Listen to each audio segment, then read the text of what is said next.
Hello everyone, welcome back to my channel. তো চলে আসলাম একটা নতুন মিনি ব্লগ নিয়ে। তো চলো এই ফুলটা কোত্থেকে পেয়েছি সেটাই দেখা যাক।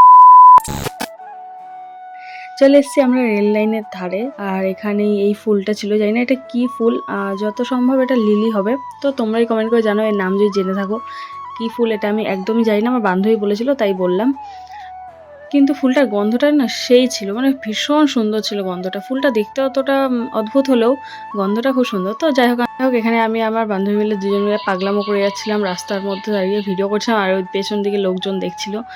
তো এখানে আমরা দুজনেই ক্যাচ মেরে ভিডিও করার পর চলে গেলাম হাঁটতে হাঁটতে একটু এগিয়ে। ওখানে বলছিল ফটো তুলে দিতে, আমি ফটো না তুলে ভিডিও করছিলাম।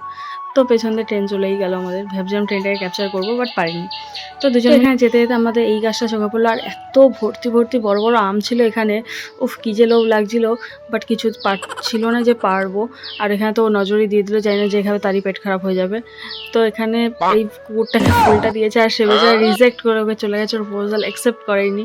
ওর মনের দুঃখ কমাতে ওকে দিলাম একটা আইসক্রিম, আর নিচে খেলাম কোল্ড ড্রিঙ্কস। তো আইসক্রিমের চামচটা আমার হাত থেকেই পড়ে গেছে, আর ও আমাকে বলছে তুই মন থেকে খাওয়াসনি তাই জন্য এরকম হয়েছে, মন থেকে একদমই দিসনি তুই তাই জন্য চামচটা পড়ে গেছে। তো তারপর ও আমায় খাওয়ালো ভুট্টা, কারণ আমার বান্ধবী খুবই ভিখারি, তাই একটা ভুট্টাকে হাফ করে খেয়েছি। দিস ইজ গরিবস। তো খাওয়া দাওয়া করে আমরা বাড়ি চলে এসেছি। আজকের মতো ভিডিওটা এখানে শেষ করছি, টাটা।